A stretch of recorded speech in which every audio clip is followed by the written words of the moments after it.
Mahkamah Konstitusi mengirim surat kepada seluruh pihak yang terlibat dalam sengketa Pilpres untuk hadir dalam pembacaan putusan pada 22 April mendatang. Juru bicara MK, Fajar Laksono mengatakan, surat panggilan telah dikirimkan melalui email kemarin. Undangan ditujukan kepada semua pihak yang terlibat dalam sidang perselisihan hasil pemilihan umum. Hal ini dilakukan sesuai hukum acara yang berlaku. Presiden terpilih pemilu 2024 Prabowo Subianto meminta pendukungnya tak turun ke jalan menggelar aksi jelang dan saat putusan Mahkamah Konstitusi. Prabowo Subianto menyebut hasil yang sudah ditetapkan oleh Komisi Pemilihan Umum adalah hasil sah dari hasil pemungutan suara pada 14 Februari lalu. Oleh karena itu, lewat video pernyataan yang diterima Kompas TV pada Kamis malam, Prabowo meminta agar pendukungnya tak terprovokasi untuk berdemonstrasi, baik di depan gedung Mahkamah Konstitusi atau dimanapun. Prabowo meminta agar pendukungnya berjiwa besar dan tak terpancing emosi. Prabowo Subianto meminta dengan sungguh-sungguh kepada seluruh masyarakat Indonesia, khususnya 96,2 juta rakyat Indonesia yang telah memilih pasangan Prabowo Gibran untuk tidak melakukan aksi apapun di depan gedung Mahkamah Konstitusi ataupun di tempat-tempat lain, apalagi di jalanan, demi menjaga kesejukan demokrasi, menjaga persatuan dan keutuhan bangsa, menjaga kerukunan di antara seluruh rakyat Indonesia. Merespons imbauan Prabowo Subianto, Komandan Relawan TKN Haris Rusli Moti mengatakan anggotanya akan berupaya menyosialisasikan pembatalan aksi damai di sekitar gedung MK hari ini.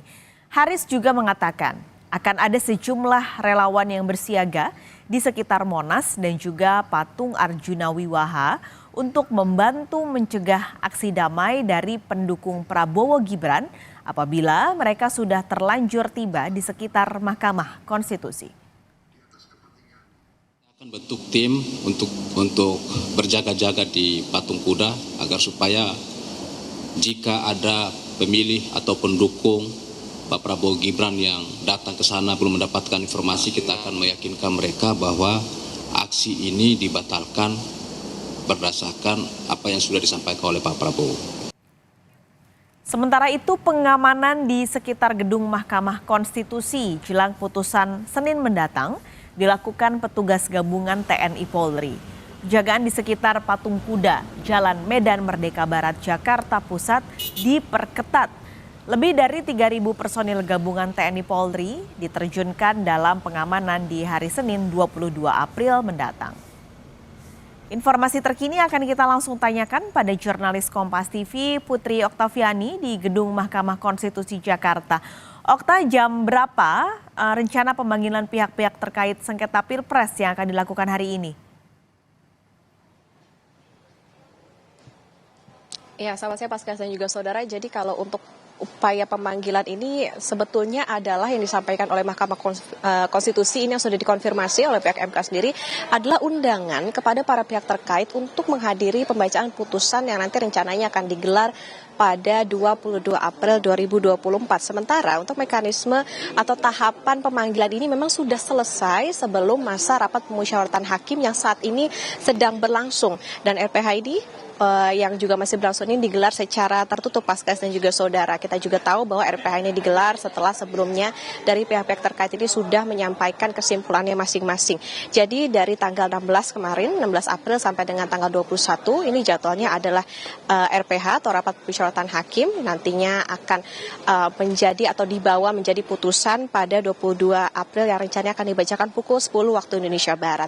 Kita tahu Paskas dan juga saudara masing-masing pihak sudah menyampaikan kesimpulan seperti misalnya tim hukum Amin kemarin juga sudah menyampaikan kesimpulan maupun juga beserta 35 bukti tambahan terkait dengan adanya dugaan pelanggaran terhadap persyaratan calon presiden dan wakil presiden, kemudian dugaan penyalahgunaan bansos, netralitas kepala daerah mengenai IT dan lain-lain. Pun demikian juga tim hukum hukum dari Ganjar Mahfud sudah memberikan kesimpulan beserta dengan 5 kategori pelanggaran yang dinilai prinsipil bisa disimak oleh MK seperti soal etika, dugaan nepotisme, dan lain-lain. Juga dari kubu Prabowo Gibran ini meyakini bahwa baik dari tim hukum Amin maupun juga Ganjar Mahfud ini nantinya tidak bisa membuktikan apa yang didalilkan dalam posita, sehingga berkeyakinan MK akan menolak. Demikian juga dengan KPU yang sudah memberikan kesimpulan bahwa keberatan begitu dengan apa yang disampaikan atau didalilkan dari tim hukum Amin maupun juga tim hukum Ganjar Mahfud. Jadi Paskalis, yang dimaksud dengan pemanggilan ini adalah undangan untuk menghadiri di hari Senin nanti. Paskalis. Oke, ini untuk hari Senin, berarti hari ini adalah undangan resminya untuk yang mengikuti persidangan nanti. Tapi ini ada hal yang menarik juga ketika Presiden terpilih Prabowo Subianto meminta para pendukungnya tidak menggelar aksi damai di Gedung Mahkamah Konstitusi ataupun di tempat-tempat lain. Nah, adakah memang informasi, Okta, apa yang sebenarnya akan mereka serukan dalam aksi yang sebenarnya direncanakan sebelumnya? Iya, benar sekali Paskalis, bahwa memang Presiden terpilih pemilu 2024 Prabowo Subianto ini sebelumnya sudah menyuarakan pendukungnya untuk tidak menggelar aksi ini demi menjaga persatuan, kemudian kesejukan dan juga demokrasi.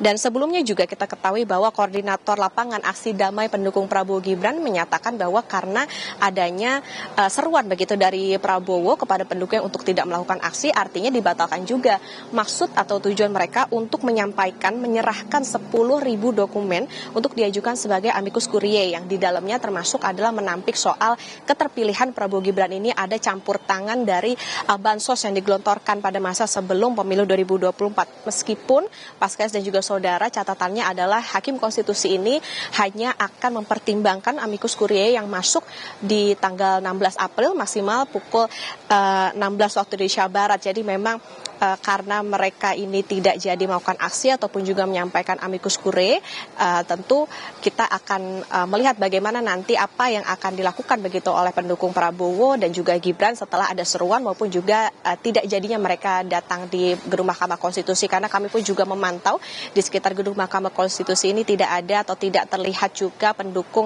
ataupun yang memakai atribut misalnya untuk menunjukkan bahwa mereka adalah pendukung dari Prabowo Gibran yang sebelumnya juga sempat diserukan atau sebelumnya juga sempat dikatakan akan melakukan aksi di sekitar gedung MK. Paskalis.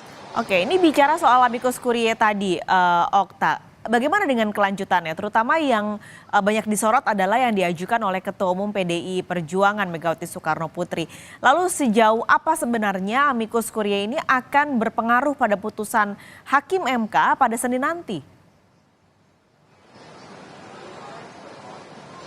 Ya, Paskalis, terkait dengan amicus curiae yang diajukan oleh Ketum PD Perjuangan Megawati Soekarno Putri, ini memang disebut menjadi atau masuk menjadi salah satu yang dipertimbangkan atau disimak oleh Hakim Mahkamah Konstitusi. Seberapa berpengaruh ini dijelaskan oleh juru bicara MK, yaitu Fajar Laksono, bahwa ini memang tidak bisa diukur seberapa jauh, seberapa besar pengaruhnya, tetapi ini kembali lagi kepada keyakinan hakim atas apa yang menjadi poin-poin yang disampaikan oleh amicus curiae dari yang diterima oleh Mahkamah Konstitusi. Jadi dikembalikan lagi kepada hakim apakah ingin mempertimbangkan ataupun juga mengikuti atau seperti apa.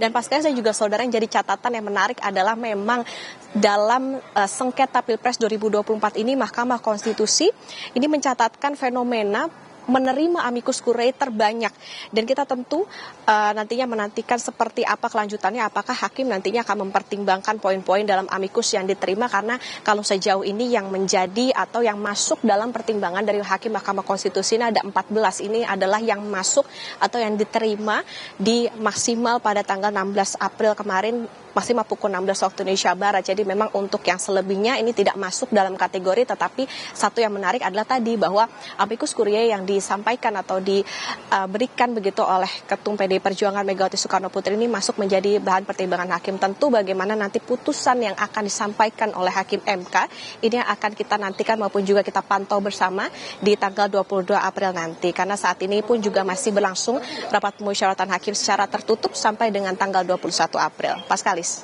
Terima kasih jurnalis Kompas TV Putri Oktaviani melaporkan langsung dari Gedung Mahkamah Konstitusi Jakarta.